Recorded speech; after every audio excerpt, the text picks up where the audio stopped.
Hey, this is the Fight Nerd, and joining me now is Shane Del Rosario. Shane, how are you today? I'm alright, how you doing? I'm doing good. Now, coming up this Friday in California, you're going to be doing an event to help promote the Supremacy MMA video game, which you're a character in, so give us some details on the event, where it is, and what's happening with it. It's going to be up in LA at the Universal City Walk. I believe about between 8 and 10. I know it's a big week out there for video games, like a big video game conference. It's exciting. I've never been a part of a video game. I never thought I would be, so it's pretty cool to be a part of. I'm going to be out there doing autographs, I think along with Jen Pulver and some of the guys that are in that video game. So it's going to be a good event. Everyone should come out and support. Now, have you had a chance to play the game yet? I have not. I don't know if I will when I get there on Friday. I just seen some trailers for it and some videos. Other than that, I don't know much about it. I'm kind of waiting to see it and waiting to play it for sure. Yeah, same here now. What was the process of being turned into a video game character? Actually, it was pretty easy. I mean, I went to LA, but it was actually a while back, maybe like a year and a half ago or so. And we just took pictures of like every part of our body, like the bottom of our foot, our tongue, our teeth, like ears, pretty much every part of your body. We did some movement on the camera, but not what I don't know what they're called, what the motion sensor suits. We didn't do anything like that, but somehow they captured our likeness, very detailed, very likely of us. And it looks really good. So, bottom line, you're happy with the way your character came out? So far, I haven't really seen it. I haven't seen my character play or fight yet. But from the trailer so far, yeah, it looks like me. I think they gave me a couple more abs than I normally have, so I'm happy with that. Yeah, no complaints there, right? Now, are you a big video game player yourself? I play off and on. I mean, I'm not one of the kind of person that plays all the time, but I'll go through my stages where I'll play, and then I'll kind of get sick of it and move on. But I'm a pretty active person. I like to be out of the doors a lot and do a lot of things. I'm pretty busy. But, yeah, video games are fun, though. All right, so leave the video games to nerds like me in that case. You can go outdoors and play your sports. Have it your way. All right, now, coming up, you were supposed to fight at the upcoming Strikeforce show next week against Daniel Cormier, but unfortunately, you were involved in a pretty serious accident. So can you just give our viewers a quick update on your health and your recovery?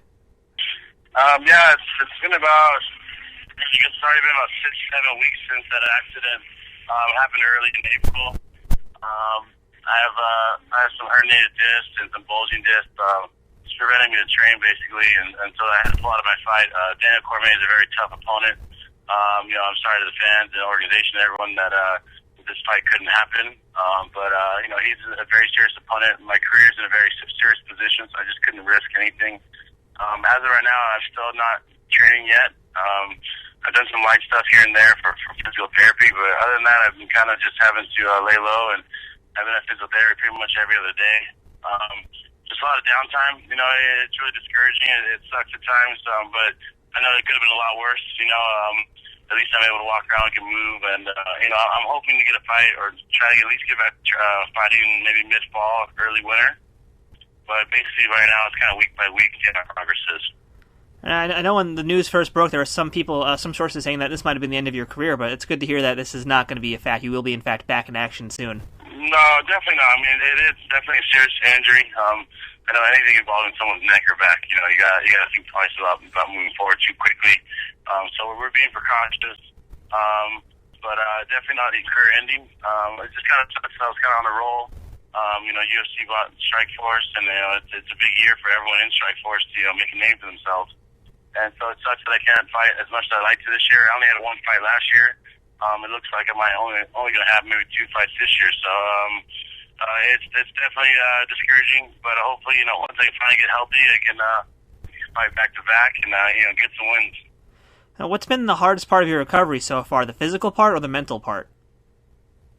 Well, right now, it's all the mental comes from not being able to do anything physically. I'm an active person. I'm used to training twice a day, 5 days a week. At least doing something physical every day of the week. And right now, I'm doing nothing but sitting around, kind of getting fat and just hanging out. But yeah, definitely right now the physical part. I mean, anything I do, I'm feeling it for the next couple of days. So it's tough. A sport where you deal with a lot of injury and a lot of pain.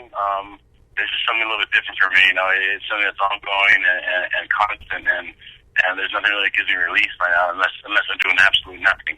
And that's where the mental part comes in. It's not being able to be myself, whether it's training or fighting or even just hanging out with my nephews and nieces and just playing with with them, or just doing everything that I do in my normal life. I can't, and that's what sucks most. Now, without giving us too much details, because I know this is a touchy subject and this is possibly going to be something that happens in the near future, but is there any legal action being taken with the woman who hit you? Yeah, I guess it's a long process that we go through with this kind of thing. As of right now, I do have an attorney. Right now, basically they're saying just go get healthy. We'll deal with everything later. As of right now, that's what I'm doing. I'm going to physical therapy, every other day. I'm just trying to live over and just trying to get healthy. And hopefully, it's been about 6 weeks. That first month I didn't feel any progress. Once I hit that 1 month mark, I kind of felt a little bit more. So I'm thinking, as every month goes on, I'm going to feel a lot better and better. I'm hoping by the end of this month, I can start training, start doing something, get back to where I am, then we'll kind of go from there. Now, has Strikeforce or even Zuffa in this case, since they've now bought the company, has either of these companies helped you out in terms of paying your medical bills or anything like that? It's kind of funny. Right before the accident happened, right after the accident happened, I had to go out to Vegas for the UFC fighter orientation, or the Strikeforce fighter orientation, and they were telling us about the insurance package. And unfortunately, I think our insurance was effective June 1st. My accident happened in April, so that's not something I can claim. But Zuffa, UFC, and Strikeforce, they've been very helpful. They're making all their resources available to me. Letting me know if I need any help with the legal team or the PR team or any of their people as far as rehab or doctors. So it's nice to know that I have their support. And they're saying, just get healthy and we'll get back to your fight schedule and get on with my contracts. So it's cool to have an organization that's understanding with my situation. Yeah, absolutely. Now, there's a lot of other fighters who may have been in similar situations where they don't have insurance necessarily. So would you say, would this be one of those cases where it might help fighters like yourself and others to have a fighters union or some kind of organization to help you guys out? Sure. Insurance is a great thing to have, especially in what we do. I think the UFC is making a huge step with this new fighter insurance, and maybe it's not a full comprehensive plan that can help with everything, but it's definitely a step in the right direction. It's very cool that they're doing that. It's very great for the sport. It's going to take years. The sport is still fairly new, and this is the first kind of thing starting with this, this insurance program for the whole organization. I see within a couple of years, or within the next couple of years, I'm sure it'll grow and things will get better. All right, well, Shane, if you'd like, go ahead and thank your sponsors. I just want to thank all my sponsors, Madam Militia, Rockstar, my team Oyama, the Extreme Endurance, the Curtis & Company Watches, ACIG Physical Therapy, OC Fight Doc. That's about it. All right, so a few viewers who are in California on Friday, June 10th, you can come meet Shane Del Rosario, as well as Jens Pulver, Felice Herrig, and Michelle Gutierrez, all at the Universal City Walk GameStop, 8:30 to 10 p.m. California time, because I'm in New York, so I'm not going to be there. But Shane, have fun playing the game, and I hope you're happy with how your character fights. Thank you. And for anyone in Orange County area, we just opened up a new gym called Team Oyama MMA. You can look us up at teamoyama.com.